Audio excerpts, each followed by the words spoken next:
Trois choses qui t'empêchent d'avancer dans la vie. Bonjour et bienvenue sur ma chaîne. Ici, on parle sur le développement personnel et comment augmenter la confiance en soi. Donc, plus de conseils, abonne-toi et on avance ensemble. La première chose qui t'empêche d'avancer dans la vie, c'est la comparaison. Arrêtez de vous comparer avec les autres parce que quand tu te compares avec les autres, c'est comme si tu compares le négatif chez toi et le positif chez les autres. Et alors que nous tous dans ce monde, on a des choses positives et négatives. Donc concentre-toi sur ce que tu as et aime-toi suffisamment pour avoir une vie saine. Et que aussi tu ne peux pas avancer dans la vie tant que la réussite de l'autre te blesse à l'intérieur. Ça veut dire que tu as un ami ou un collègue. Et lui, aujourd'hui, tu le vois, il a des voitures, de l'argent, tout ça, et tu lui dis, lui il a ça, ça, et moi je n'ai pas ça. Non, non, arrêtez de faire ça, parce que plus tu fais ça, et plus tu te doutes de toi-même. Donc, concentre-toi sur ce que tu as, et sois reconnaissant ce que Dieu t'a donné, et laissez la vie faire ce qu'il doit faire pour vous. Et la deuxième chose qui nous empêche d'avancer dans la vie, parfois, c'est nos parents. Je ne dis pas que la faute vient de nos parents, non.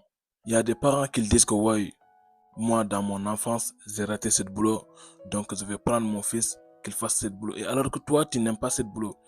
Et c'est très difficile d'expliquer ça à ses parents, surtout en Afrique, et que tu es un jeune. Donc, sois patient et avance petit à petit. Un jour viendra, tu décideras vraiment ce que tu veux dans la vie. Par exemple, l'histoire de Sadio Mane, qui est un grand joueur qui est connu aujourd'hui. Sadio Mane, c'était un jeune qui avait 15 ans et qui vivait dans son village qui s'appelait Bambali, qui est situé dans une communauté rurale du Sénégal. Sadio Mane, quand il avait 15 ans, il voulait vraiment suivre ses rêves. Et un jour, il décida de quitter son village pour aller à Dakar. Et son père, c'était un imam de quartier. Il a quitté son village pour fuir aller à Dakar, tout ça pour suivre ses rêves. Mais je ne dis pas que vous allez faire la même chose, non. Soyez patient et chacun a le droit de dire ce qu'il veut vraiment dans la vie. Et la troisième chose qui nous empêche d'avancer dans la vie, c'est avoir un entourage toxique. Avoir un entourage toxique peut être la cause de ton échec.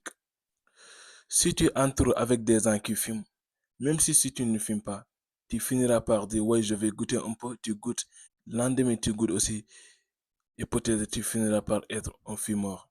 Ou bien tu entoures avec des gens qui volent, même si tu ne voles pas, peut-être tu finiras par voler. Donc prenez soin de vos entourages et restez avec des bonnes personnes qui ont de même mentalité que vous.